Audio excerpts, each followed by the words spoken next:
I am Nathi Ndlovu, and this is TCS Plus, brought to you today by First Distribution. When it comes to cybersecurity, prevention is always better than cure. However, organizations have to prepare for the worst case scenario where their systems are breached by cybercriminals. This is the second in a series of 3 podcasts on cyber crises. The first centered on defining what a cyber crisis is and the different ways cybercriminals can exploit an organization. In this episode, Kejen Pillay, portfolio manager for Microsoft at First Distribution, discusses the strategies and tools organizations use to craft an effective crisis response plan. Kejen, it's great to have you back on the show. Thank you so much for having me. Yes. Kejen, could we start maybe by recapping, right, and defining what a cyber crisis is? Okay. So basically a cyber crisis is when an organization is held ransom of their data. It's no longer a technical issue. It's past the point of IT, and it's where it's affecting the business operation, the business continuity, where the business cannot continue. It's stagnant, and now the business is obviously losing money. So it's a financial implication on a company. That's what a cyber crisis basically entails. All right. And then the business must now respond to this in a way that is positive, in a way that makes sure that operations continue, etc. What are the elements of an effective crisis response plan? So they obviously need to just check first. First point of check is what is the effects of the cyber crisis? Okay. Like, what do these cyber criminals actually want? So often, and I don't know if you've probably heard these horror stories where cyber criminals have held on to data and now they're requesting Bitcoin. So now you need to get your data back by paying the cyber criminals in Bitcoin. Yes. And generally it's like 1 Bitcoin or 2 Bitcoin. And I mean, that's millions, right? Yes. Now, some IT companies, obviously, when it's past the point of them, and the IT admin in that organization cannot detect or even pick up like where the attack has actually come from or what the effect of the attack is on the organization. They would get in the experts, and the experts will be the cybersecurity teams that are basically outsourced. And these teams would obviously jump into the organization and look at where the attack has come from. Who was the person that, for example, maybe clicked on an email or downloaded a specific document or accessed one of your free versions of your emails, or let's say a Gmail or Outlook, using your work laptop and domain. So those are the kind of things that the cybersecurity teams will come in and kind of look for as to where the attack actually came from. And then from there, once you understand it, you got to then look at how to contain it. So containing it is, yes, maybe you can negotiate with the cyber criminals, or you can try and get them or kick them out of the organization profile. Because sometimes what happens is the cyber criminals penetrate the organization and they stay within the organization and they do not release the data until that is done. So some cyber companies who are obviously the experts at this are clever enough to kind of kick the cyber attackers out of the organization so that they can obviously still keep the data and then put the perimeter or secure the perimeter of their data. And when this is happening, I mean, you mentioned now there are external stakeholders. Are there other stakeholders? I'm sure there are. Maybe you get law enforcement involved, but who else is in this ecosystem? So I guess it depends on the kind of customer as well, right? I mean, you would get law enforcement involved if it's, a high-ranked customer, a customer that has information that belongs to the public. So like you and me, then you would get law enforcement involved. That would then mean that you as a company are violating the POPI Act.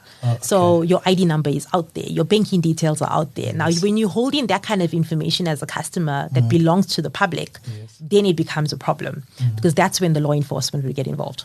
Okay. So, I mean, you as FD work with Microsoft tools. Yes. What tools do you then use to effect or... Okay, let's start all over with that. So you as First Distribution work with Microsoft tools. Yes. Which tools do you use in resolving a crisis? So one of the things that we use and we absolutely love is Microsoft Defender. So what Microsoft Defender does, as the name suggests, it actually defends your environment, right? It makes your IT admin a lot more smarter. So what Defender does in a very smart way is that it will detect a threat, it will analyze what the threat is, and it will obviously send out a response to fix this threat. So, simple example. I'm sitting here with you today, right? In the next 30 minutes, my IT admin will see me log in from Kenya. And he's probably thinking like, how is this happening?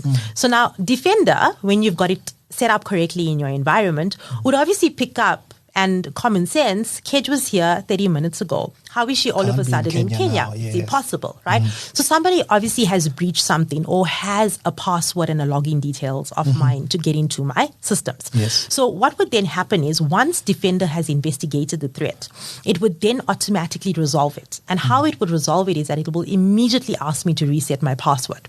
It will cancel out all the passwords that I've currently got and immediately ask me to reset my password. And that's basically what Defender does. So it's a very, very smart tool to have.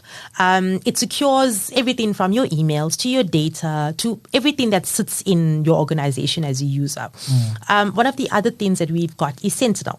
So Sentinel is a SIEM tool, right? And it uses machine learning to kind of surface all of the high priority incidents that are happening in your organization. So it gives you a really niche dashboard. It shows you exactly what is happening in real time. It shows you all of the responses, and it shows you things that are about to happen even before it happens. So that's how, at the level of machine learning, that it kind of picks up. So it's quite a sentient intelligent tool to use. All right, but I mean, you've spoken about the technical aspects, and that's great. But once you're in a crisis, it's people that are going to have to execute. 100%. And people panic, and they have all sorts of shortcomings. Does this mean companies must engage in fire drills? What must they do to ensure that their people know what to do in the worst case scenario?